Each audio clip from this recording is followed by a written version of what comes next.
conquête de la souveraineté passe avant tout par l'exploitation des ressources nationales au profit de nos populations.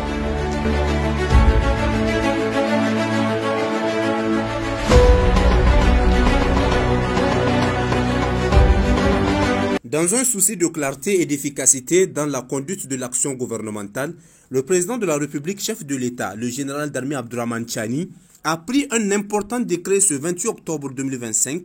Le décret numéro 2025-623/PRN précise désormais les pouvoirs du Premier ministre et définit sa mission de coordination de l'action gouvernementale. Conformément ainsi aux orientations du Conseil national pour la sauvegarde de la patrie, le texte confie au Premier ministre, ministre de l'économie et des finances, la responsabilité de coordonner l'ensemble des activités gouvernementales.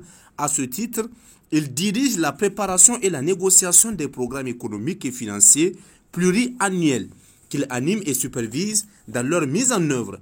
Il assure également la coordination de l'action gouvernementale dans les domaines administratifs, économiques, financiers et sociaux. Ainsi, dans le cadre de cette mission de coordination, le décret accorde au Premier ministre plusieurs attributions clés dont il est habilité à prendre les actes réglementaires nécessaires à l'exécution de ses missions. Il détient une autorité hiérarchique sur l'ensemble des ministres d'État, ministres et ministres délégués et exerce un contrôle sur les services publics civils de l'État. Le texte précise aussi qu'il préside le conseil de cabinet, instance chargée de préparer les dossiers du Conseil des ministres et autorise les missions des membres du gouvernement. En cas de différend entre départements ministériels, le Premier ministre arbitre en premier ressort.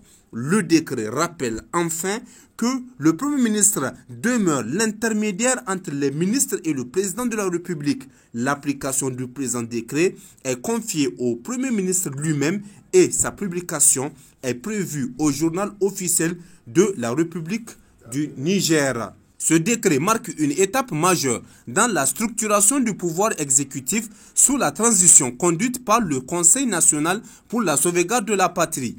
Il vient ainsi renforcer la cohérence, la discipline et la coordination au sein du gouvernement pour une action publique plus efficace et mieux orientée vers les objectifs nationaux de refondation.